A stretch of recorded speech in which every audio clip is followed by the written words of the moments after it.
backdrop needs no explanation, but I'm here with Molly from Ocean Freedom. We're actually visiting the Great Barrier Reef area. We're just outside of Cairns, and it's been our privilege to be guided by you today. So thanks for agreeing to talk to us. Thank you so much. You guys are so awesome. Oh, thank you. So as we headed out to the reef today, I was a little unfamiliar of all of the different areas of the reef. So where specifically did we go today? We had 2 dive spots. Where were we? So we was at Upolu Reef. So that is the reef that we was at, but we went to 2 different spots on Upolu Reef. So the first spot that we went to was called Wonderwall, and we also went and did a little drift adventure snorkel on a place called Jaws. Okay, so they were both at one area.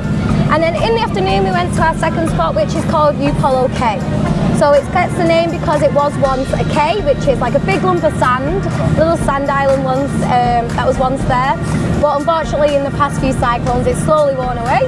So it only comes out in really low tides, which we didn't have today, but still really beautiful no matter what. Oh, so beautiful. And in addition to these dives, so we did these snorkels. We did one snorkel, then like the drift, as you mentioned. But before that, and the second spot, we actually went on a glass bottom boat, which is a really cool part of the tour, especially if somebody doesn't want to snorkel or isn't sure if they're ready to get in the water.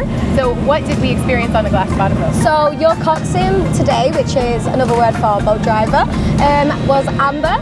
She's an amazing boat driver. She knows lots about the reef. So basically she took you guys on a tour, drove you around, took you into the reef really shallow so you could see the coral close up, and she just told you guys all about the reef, the history of the reef, what's surrounding Cairns, and everything that you was looking at as well. It was amazing because then we could really get orientated to where we were, and it's an important part of the tour to understand like where are you headed, what are you going to see, kind of the preview, and then we were all so ready to get in the water after that. Exactly, we're like, gets you excited, and also some people are a bit scared of the unknown, like what's under there. So like them seeing on the glass bottom boat first can make them a bit more comfortable before they head off for the snorkel, and then maybe they'll dive after that. Absolutely, excellent. You make everybody really comfortable. Everybody appreciates that. How many people's bucket list do you think you checked today?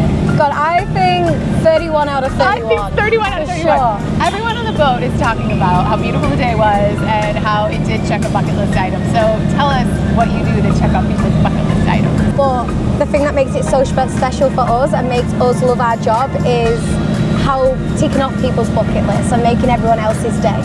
And we really take the time on this boat, like you guys saw today. We put in that extra bit of effort. Maybe people who have never been in the ocean before, don't know how to swim, first time snorkeling, first time diving, so that they can get out of their comfort zone and enjoy the reef. Like you guys were experts out there, you've done this lots of times, but there's not everyone's in that boat. So we want them to be able to do their bucket list as well as you guys. You did a great job with that, and I agree. So one of the things that I love most about snorkeling, being in the water in general, is sort of that closeness that we feel like we're one small part of this entire ecosystem.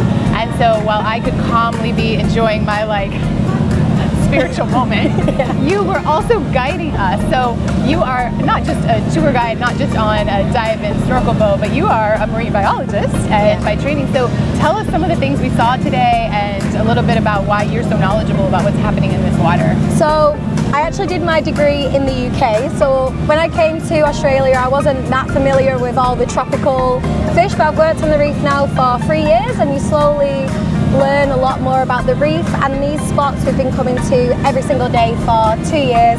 We know them like the back of our hand. We could guide you with our eyes closed, and it's really nice being able to see how our coral grows over the years. Like every now and again we'll still find things we haven't seen before, like I'll find a new anemone fish, I'll find new Nemos, new giant clams that we've never seen before, and it's really amazing to like experience finding new stuff with you guys as well. We saw turtles today, green sea turtles. That's always a magical moment. I feel like that's one thing everyone wants to do in life, is to be able to say that they've swam with turtles, and I feel like we ticked that off for everyone today, so that's pretty amazing. The giant clams as well, they're always amazing to show people, especially when they close, and that's super cool. Like people don't realize how big they actually are. And then you're incredible because you'll kind of free dive down a little bit and show people, point it out, because we're snorkeling at the surface. So this water is so clear. I think we were in 6 or 7 meters today, and then it's clear enough to see. But you'll dive down and really point so people are sure to see. You teach as you are guiding people as well, which is pretty incredible. Yeah, I love teaching people. I feel like coming to the reef and knowing what you're looking at and the history behind it and how these things live, I think is very important to understand. as well while you're looking at it. I think it just makes it a lot more meaningful if you know all the reasons and all the information behind it as well.